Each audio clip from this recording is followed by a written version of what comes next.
make it for worse. Blaney, Larson, Logano, shootout all of to the those playoff finish, you know cars, it's a gonna be a point wrap. available for winning the stage. The aggression Especially is with them real. guys up there that needs to 22 win. laps to go in this stage. They're going to want a playoff point. The 22 car, he was involved in that incident, but They don't want to back down from not where enough they're at. damage to cause him to pit. Gilliland too, up there in the bright green Front Row Motorsports Ford. You see him there. He was involved in the first caution, and he's well and truly in the mix.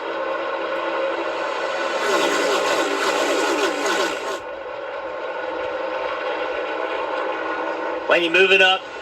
Thinks the outside lane has more energy. One to go, brought to you by Credit One Bank. Chase Elliott jumped to the top 3 wide. I don't know if it'll get all the way to the front, but this will be an interesting dress rehearsal to see if he can keep momentum. Currently losing it on the outside. Not enough help. You're going to jump up in that outside lane. You're going to have more help than one car. Blaney, Larson, little nudge there from Chastain. Blaney goes to the low side.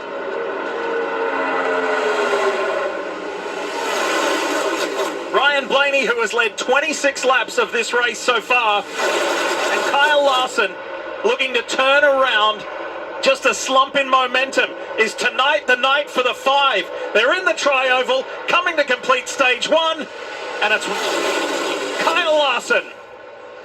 So while misfortune for his Hendrick teammate of Alex Bowman, it's a positive start for the 5 team. It's Alex Bowman. Let's hear from him now with Parker Kligerman. Rightly, and he's just been checked released from the infield care center here. Alex, you were involved in that massive wreck there. Was there any way to avoid some of what was happening in front of you? Not really, right? Like, I hate the way the first run went. It seemed like the bottom lane just dissolved behind us, and we tanked. But obviously, we had gotten a lot of track position back, right? Like, we drove back up there to the back half of the top 10 or whatever, and yeah, then just nothing you can do. Welcome to Super Speedway Racing, unfortunately. So really proud of my Ally 48 team for, you know, the year up to this point we've had, right? Like, the last 10 or 11 weeks have been pretty special, and yeah, we haven't won, so we're in a tough spot for the rest of the night, but you know, regardless of the outcome, I feel like it's out of our control, and kind of is what it is at this point. So we'll wait and see how the race ends up and kind of go from there. And regardless, we're going to be, you know, hitting hard the next 10 weeks and trying to get a win, whether we're in the playoffs or not. Will you watch tonight?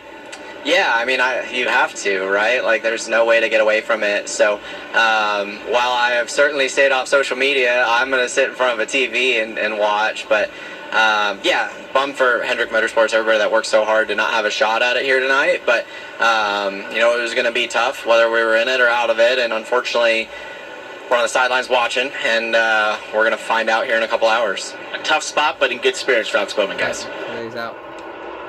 Yeah, you can hear the disappointment in his voice, and now all he can do is wait. And that is not what drivers like to do, is not be in control of a situation, Dave. Well, look at all of the drivers that need to win this race if they're going to try to make the playoffs. That's the only way they can get in. They have track position now. Let's see if they can keep it. The Arby's Ford for Rick Ware Racing. Cody Ware at the front of this pack, but for how much longer? Here comes Nemechek on the outside. They need to win to be in. A lot of pushing on that outside. William Byron. Looking back on William Byron from the Pine Barker. Camera on Nemechek's car. Been a long-time supporter of John Hunter's.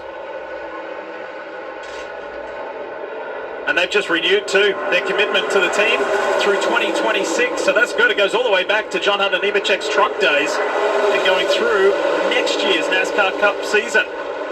Cody Ware hanging tough on that low line. Remember the car owner of this 51 car, Rick Ware, his son, behind the wheel. Whoa, big push there from the 6.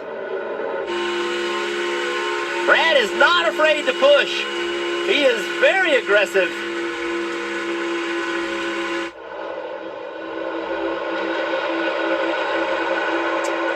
First sighting of AJ Armendinger tonight.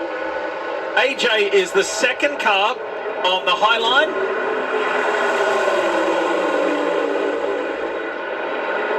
Watch that middle lane. Let's see what happens right here. You saw they lost energy, but there's some good cars in it. Now the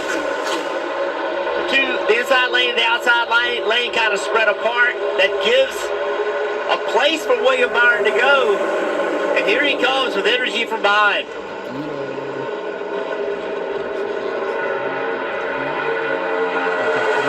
SVG's there too.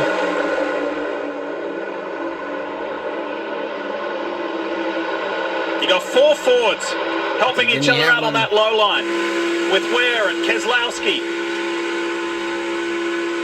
Josh Berry, Chris Buescher.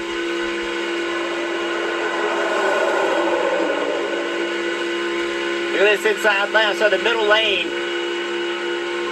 I feel like at any moment it's going to get a ton of energy.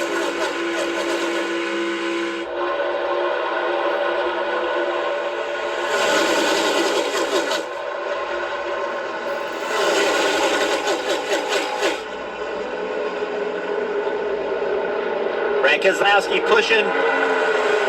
That separates them. They got a big gap. That allows the guys behind him to pull in really quickly.